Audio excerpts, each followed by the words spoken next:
नमस्कार. आज आपण एका शाळेबद्दल बोलणार आहोत. लोकविद्यालय खैरी. हो, तिथे एक छान कार्यक्रम झाला असं ऐकलं. अगदी. शाळेचेच 2 माजी विद्यार्थी आहेत. सख्खे भाऊ सूरज आणि सुमित बोडे. अच्छा. दोघेही आता महाराष्ट्र पोलीस सेवेत आहेत. हं. आणि शाळेनं म्हणजे 18 जुलै 2025ला त्यांचा सत्कार केला. अरे वा, मस्तच. तर आपल्याकडे या कार्यक्रमाची थोडी माहिती आहे. हं. आज आपण जरा बघूया की नक्की काय झालं आणि या बोडे बंधूंच्या यशाचा अर्थ काय आहे शाळेसाठी आणि तिथल्या मुलांसाठी. हो, नक्कीच. म्हणजे केवळ सत्कार महत्वाचा नाही, तर त्यामागची भावना आणि संदेश महत्वाचा आहे. बरोबर. तर कार्यक्रमात शाळेचे मुख्याध्यापक श्री ढोके सर आणि ज्येष्ठ शिक्षक श्री खाडे सर होते. त्यांच्या हस्ते सूरज आणि सुमित यांचा शाल श्रीफळ देऊन सत्कार झाला. पारंपरिक पद्धतीने. हो. आणि असं कळलंय की शाळेत असताना हे दोन्ही भाऊ खूप शिस्तप्रिय, अभ्यासू आणि म्हणजे विनम्र होते. हे महत्वाचे नाही का? म्हणजे यश मिळाल्यावरही जुन्या गोष्टींची आठवण ठेवणं. नक्कीच. आणि बघा, जेव्हा माझे विद्यार्थी यशस्वी होऊन शाळेत परत येतात, तेव्हा तो फक्त त्यांचा सन्मान नसतो. बरोबर. तर शाळेने जे काही शिकवलं, जे मूल्य दिली, त्याचा तो एक प्रकारे गौरव असतो. विशेषतः खैरीसारख्या ग्रामीण भागातल्या शाळेसाठी ही खूप मोठी गोष्ट आहे. अगदी. आणि हा सत्कार म्हणजे फक्त औपचारिकता नव्हती. अच्छा, काय झालं? सूरज बोडे यांनी शाळेला क्रीडा साहित्य भेट दिला. अरे वा, काय काय? गोळा, थाळी, भाला, म्हणजे पोलीस भरतीसाठी जे लागतं ना तेच. हा, अगदी उपयोगी वस्तू. शिवाय त्यांनी मुलांना पोलीस भरती आणि इतर स्पर्धा परीक्षा कशा क्रॅक करायच्या यावर मार्गदर्शनही केलं. ही खूप चांगली गोष्ट आहे. म्हणजे नुसते पैसे किंवा वस्तू नाही, तर प्रत्यक्ष मार्गदर्शन. हो, ही मदत उपयोगी पडणारी आहे. बरोबर. आणि हे क्रीडा साहित्य निवडणं पण किती विचारपूर्वक आहे बघा. हो ना. तर त्या मुलांना पुढे काय आव्हानं आहेत याची त्यांना जाणीव आहे. खरंय. शब्दांपेक्षा कृती बोलते म्हणतात ना, तसं काहीसं. हो. मग त्यांचे लहान भाऊ सुमित बोडे तेही बोलले मुलांशी. त्यांनी काय सांगितलं? त्यांनी स्वतःचा प्रवास सांगितला की किती अडचणी होत्या, ग्रामीण पार्श्वभूमी होती, साधनं कमी होती.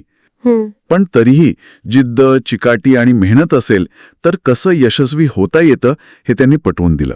हे खूप महत्वाचं असतं. ते म्हणाले की आम्ही ज्या परिस्थितीतून आलो तुम्ही पण येऊ शकता. आणि गरजूंना मदत करण्याचं आश्वासनही दिलं त्यांनी. वा, हे ऐकून मुलांना खूप आधार वाटला असेल. हो. कारण जेव्हा आपल्यासारख्याच परिस्थितीतून गेलेली व्यक्ती असं काहीतरी सांगते, तेव्हा त्याचा परिणाम खूप खोलवर होतो. बरोबर. तो हे शक्य आहे वाला विश्वास मिळतो मुलांना. पण इथे एक विचार येतो मनात. काय? म्हणजे फक्त सारखी परिस्थिती पुरेशी असते का? किती व्यक्ती कशी सांगते, किती तळमळीने सांगते आणि समोरची मुलं ते कसं घेतात यावर पण अवलंबून असतं, नाही का? मुद्दा बरोबर आहे. नक्कीच. पुढे मग मुख्याध्यापक श्री ढोके सर तेही बोलले. त्यांनी पण मुलांना बोडे बंधूंसारखं कष्ट करून शासकीय सेवेत जाण्यासाठी प्रोत्साहन दिलं. हो, शासकीय सेवेचं एक आकर्षण असतंच आपल्याकडे.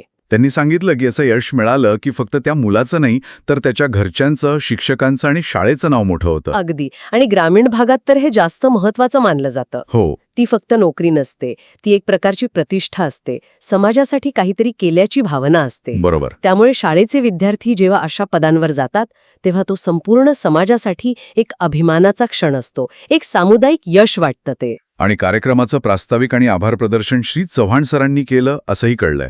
म्हणजे सगळं व्यवस्थित झालं. तर या सगळ्या माहितीवरून काय दिसते? हे सूरज आणि सुमित बोडे लोकविद्यालय खैरीसाठी आता फक्त यशस्वी माजी विद्यार्थी नाहीयेत. नाही, ते आता आदर्श बनलेत. हो. तिथल्या मुलामुलींसाठी ते एक जिवंत उदाहरण आहेत. त्यांनी फक्त स्वतः यश नाही मिळवलं, तर ते परत आले, शाळेबद्दल कृतज्ञता दाखवली आणि इतरांना रस्ता पण दाखवला. अगदी. ही घटना आपल्याला काय सांगते? की शिक्षण आणि योग्य मार्गदर्शन मिळालं ना, तर कुठलीही व्यक्ती कुठूनही पुढे जाऊ शकते. बरोबर. पण त्याहून महत्वाचं काय? की जेव्हा अशी यशस्वी लोक आपल्या मुळांना विसरत नाहीत, हो, तेव्हा त्यांचं यश फक्त त्यांचं पुरतं मर्यादित राहत नाही. ते समाजासाठी, पुढच्या पिढीसाठी एक प्रेरणा बनतं. खरंय. आणि मग इथेच एक प्रश्न पडतो की एखाद्याचं यश हे खरंच फक्त त्या व्यक्तीचं असतं की त्यात त्या परिसराचा, तिथल्या लोकांच्या इच्छांचा, त्यांच्या प्रयत्नांचा पण वाटा असतो? विचार करण्यासारखा मुद्दा आहे हा.